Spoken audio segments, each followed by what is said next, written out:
Hi everyone, thanks for joining today. I'm videoing on the go. I'm sitting in a parking lot and not driving. I would not do that, I promise. Today we're going to talk about how to find the true value of your house. I'm Jami Gordon. I'm focused on educating people on real estate, helping them sell and buy homes in the Cedar Rapids, Iowa City, and surrounding areas. So thanks for joining today. First, I'm going to talk about how people right now what resources they're utilizing to determine the value of their house. They're going online and checking the assessor site, Zillow, Realtor.com, and the various other websites that provide that detail, which is a great place to start. Understand that the assessment value versus the market value are very, very different. Assessment value is used to actually determine what taxes you pay. I've had the assessment value versus the market value vary for as much as $30,000 to $50,000. So that's not a true number to use. Zestimates, if you say that to any realtor, they all cringe because they're not accurate at all. So why is it important to call a professional real estate agent when it's time to determine the value of your house, or even if you're just curious? Here's a few things that I've come up with. So first of all, your real estate agent is going to know a little bit more about your neighborhood. Let's say you have really bad neighbors and their house looks horrible. That impacts the marketability of your house.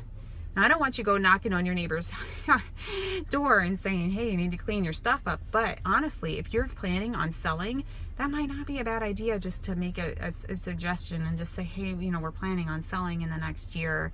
Can you clean some of the things up in your yard? Because it will impact my ability to sell my house, because people might, assume that, make assumptions. Something like that would be completely okay if you get along with your neighbors okay.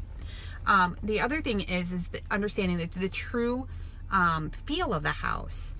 So pictures, much like Match.com, let's talk about like your profile. If you were out dating on Match.com, you're going to have your best face on Match.com, right? Well, in real estate, of course, they're going to have the best pictures possible. They're going to use really good lighting that will not show the scratches and dents and the stains in the carpet and different things like that. So the true condition of the home is something else that's not online. The last thing would be just the types of homes. So it's not fair for you to compare your let's say you have a house that was built in 1950 and you're in about a block over, there's a very similar house to yours, but it was built in 2000. There's a big gap in what the price would be in your house versus theirs, because there are new construction, newer things in the house. So the last thing I'm going to touch on is, this is the time of year that a lot of people are budgeting, trying to figure out if they have money to do a kitchen remodel, if they might want to freshen up the paint in the house, or maybe get new carpet. That's a good time to call your real estate agent. Just ask for recommendations on not only professionals that might be able to help you, but also on what are the latest trends. What are some things that I might be able to do now that would make my house look good when I decide to sell in a couple years. Chunk out your projects. So if you're planning on selling in the spring and you have this laundry list of items to get done over the winter, you're really not going to be enjoying life too much. So try to chunk out your different projects around the house. So I hope that today that you gathered some value on understanding the true value of your house, and also understanding when it's a good time to call a real estate agent. Make sure that you have one that you know, like, and trust.